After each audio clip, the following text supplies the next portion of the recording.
Hi everyone. I'm really sorry that I took the video off by mistake yesterday, but we had lots of people question it and put comments on what happened to them. Anyway, I was saying yesterday, I had my hair cut. I know it was a little bit short, and I don't really like it this short, um, but what I was doing, taking a little bit, cutting it, taking a little bit, cutting it. And in the end, I just had to go to the hairdressers anyway. It won't take long to grow because my hair grows quite quickly. But what made me think of it was many, many years ago when my sister took me to the congregation in where there was about 3,000 people there at Breen, just past Bristol. As you could tell, I'm Bristolian. But anyway, we went there, and there was an elder up on the stage saying how the ladies should let their hair grow out and not have a colour on their hair. It should be a natural colour, and if it's grey, then it should be grey. Um, and we shouldn't have our hair cut too short. Um, it's not nice for us to the ladies to have their hair cut short, and we're not allowed to wear too much makeup now. Um, it's been seen that many young girls have been wearing heavy lipstick and mascara.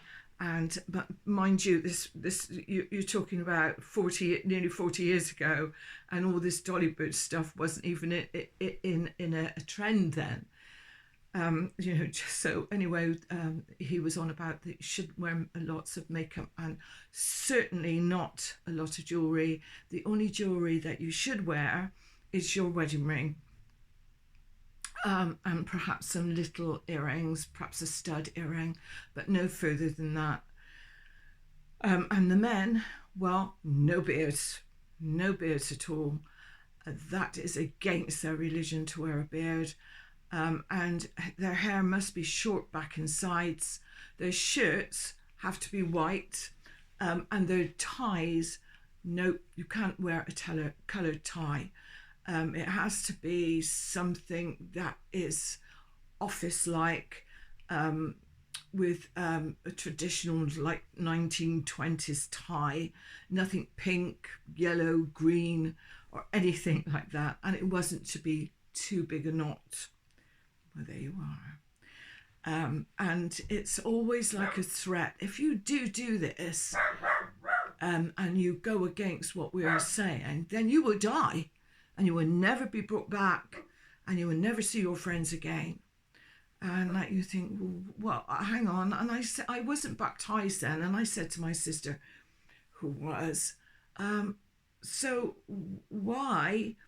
Where does it say this in the Bible that we've got to do this? I said, Jesus walked around in rags almost, and I said his hair was long, he had a long beard. Oh, another thing I was saying, because when I was a young girl in the sort of 60s, lots of the girls wore scarves, the headscarves were fashionable. But no, anyway, no, nobody is to be seen in headscarves. So you couldn't wear a headscarf. It wasn't fashionable then anyway, so we didn't really care about that. But no, you're not allowed to wear a headscarf. Some of the elder ladies did at that time. And anyway, I just thought, well, I got to my sister. I said, I like to put a colour on my hair. I said, I like to feel a woman. I want to put makeup on. I want to be able to colour my hair. I want to be able to put my hair any style I want. If I want it short, I'll wear it short. Long, no. She said, I think he's got it a bit wrong. She said, if you want a colour on it, I'm sure that'd be okay. But she said, the other thing, she said it's sort of, they like to all look the same. And I thought, well, is that going to save our lives if we all look the same? I was always questioning what they were having to say. Anyway, I just want to say as well, I'm so pleased that you've all seen sense and come out that terrible, controlling religion. you don't need your hair to be a certain length for our Creator to love you. You don't just need to. In fact, the wedding ring was pagan, that they're telling us that's all we can wear. But no, that's okay. You can wear your wedding ring. Oh dear. You know, and another thing is, like, you know, it was also like, you know, if your husband or yourself committed adultery, then you can claim a divorce. You can have a divorce. But if your marriage was absolutely terrible and personal things in your marriage that perhaps you're not telling anyone else, but you wanted a divorce for, you were not allowed to divorce. Or if you did go and get a divorce, the Jehovah's Witnesses elders wouldn't count it as a divorce until one of you committed adultery. Then when you did, you had to be disfellowshipped. It doesn't make sense, any of it, does it? Like, you know, you had to live in a terrible relationship, a terrible marriage, you know, and go in and if there was anything wrong, sit with two elders so they can discuss. Oh, had no reason and had no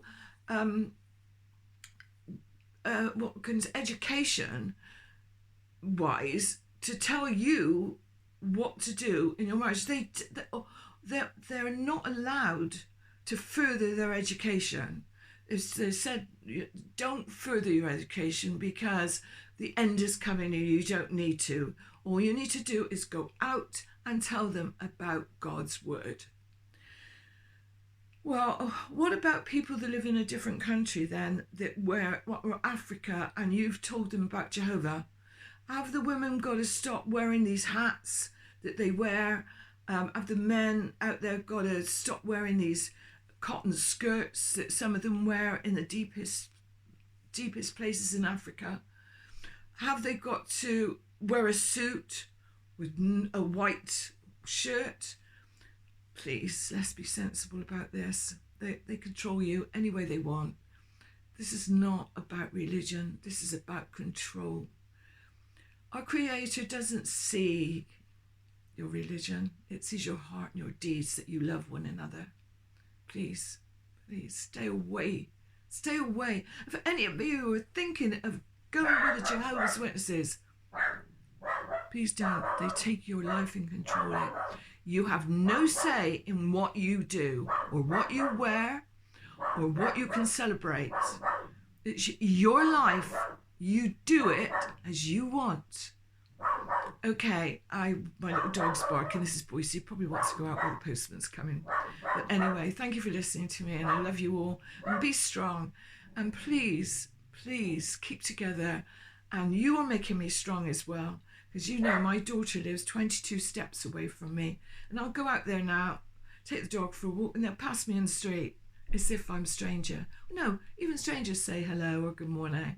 But no, they're not allowed. What kind of religion and loving is that? And, you know, all of us on here, we're really sort of have family that shun us. Well, let me say, our door, just because they've closed the door on us, we haven't closed the door on them. You know, and we are that loving people. We are still those loving people, you know, that we're looking for something great and something that is, we're still looking for it. You know, it's not religion, is it? It's love, and be kind to each other. You know, and are we looking never to die? Yeah, we don't want to die. We don't want to lose our family. But I'm afraid, sadly, that's how our Creator made us. And whatever ever He does for us in the future, He didn't tell us to cut our hair or leave it long or not to wear jewelry. He just said love one another, and just love one another, please. By then, this is Boise. This is my baby boy, and he is going. We're going to go for a walk now. Yes, aren't we, Boise baby? This is Boise. Anyway, I called him Boise because my husband used to love foals and horses. And anyway, so Boise is a toy poodle, and he was 2 on my husband's birthday, the 12th of January. So that was how I got him as well. And I wasn't actually looking for a dog. It was, oh, this is another story, quick story, nothing to do with Jehovah's Witnesses, really. But this is me. I got this site on Facebook, Henbury School Friends Through the Ages, because, you know, we lived in Henbury when we were children and that. And anyway, on the site came this ad for toy poodles for sale in London. I think they said £1,700. I thought, never, can't be that. My gosh, I think we were given ours, about the one we had, my husband and I had, about 20 years ago. Anyway, on my school site I put, does anybody know of any toy poodles to sell? Well, I'll cut the story really short. This guy got back to me. He said, my mum got one. Phone her up, she's a lovely lady. I said, well, I just want to know how much they are going for in Bristol. I said, because they're so expensive in London. Anyway, I did phone the lady up. She said, I don't do toy poodles. She said, I do the standard. But I know this lovely couple whose dogs, she just had, they're not breeders, but they've just had a couple of puppies. So I said, well, I just want to know how much they are. She said, well, I don't know. I think they're sold anyway. She said, but give them a ring. I said, where do they live? It was literally about 3 miles from me. So I've gone all around in circles. And anyway, so I did give him a ring. And he said, oh, pop down. He said, they are sold. He said, but pop down, he said, and have a look at them. He said, they're lovely. So I said, oh, thank you. So down I went. It was a place called Sharhampton.